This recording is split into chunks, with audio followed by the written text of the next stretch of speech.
Uburaya n'urugero rw'itabi habaye hano ahantu hameze nk'aho ari mu gihugu cyigenga. Indaya igura urumogi, umusore waho ukanywa urumogi.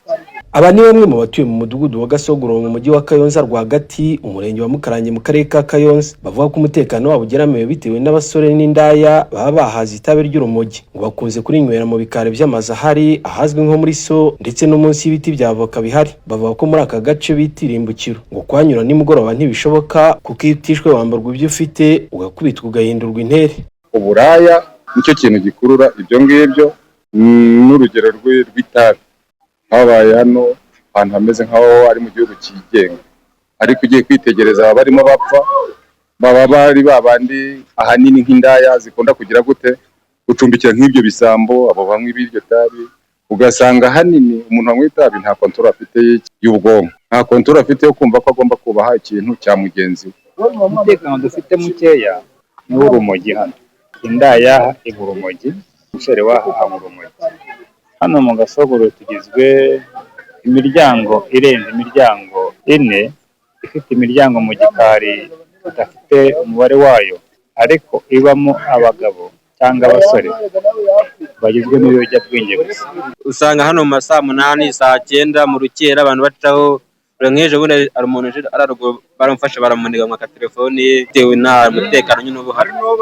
Rebye nyine hano mu mudugudu ubundi bakita mu Irimbukiro nyine n'abayobozi barivuga ariko ntabwo babikurikirana nyine, bashima babivuga ariko ugasanga ntabwo babyitayeho. Uyu mudugudu urakabije, ariko ndaya kubajura njye banshikuje sakoshi inshuro 2, n'indi ejo bundi banshikuje telefone y'akazi icika n'amapiyesi bankubita n'urushyi. Ntangara kabije, muzatuvugire ubuvugizi.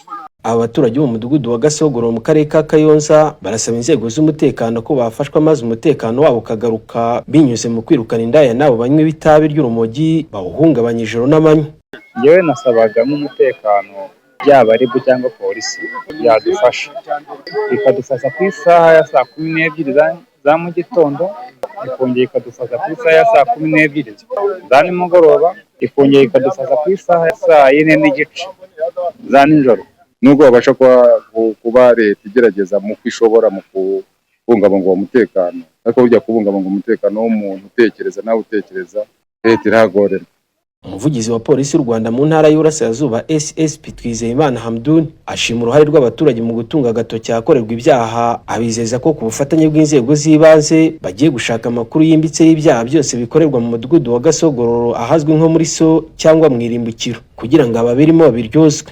Mbere na mbere dushima ubufatanye bw'abaturage ku makuru baduha kugira ngo dufatanye gukumira no kurwanya ibyaha. Cyo dukora no gukomeza gushaka amakuru no gukora ibikorwa byo kubihagarika no kubiburizamo binyuze muri bwa bufatanye. Nimba hari n'undi utekereza kuba yakora ibikorwa binyuranyije n'amategeko, akwiye kuba bireka kubera yuko amategeko arabihanira, kandi dufatanyije n'abaturage, dufatanyije n'inzego z'umutekano, tuzakomeza gukora ibikorwa bigamije kuburizamo ibyaha no muri uyu mudugudu wa Gasogoro akagari ka Kayonza mu mujyi wa Kayonza bitewe n'ibihazi n'indaya zibamo. Abahatuye bagerageza gutaha hakiri kare kugira ngo batasiga ubuzima cyangwa ngo bamburwe ibyo bafite n'izo nsoresore ziba zahaza itabi ry'urumogi. Ibyo bituma hari abayobozi n'abakozi mu karere baza kuhatura ariko babona uko bimeze bakayimuka batamaze n'ukwezi. Aha niho bahera basaba ko bahabwa umutekano kuko bambuwe uburenganzira bwo kwishyira bakizana mu mudugudu wabo.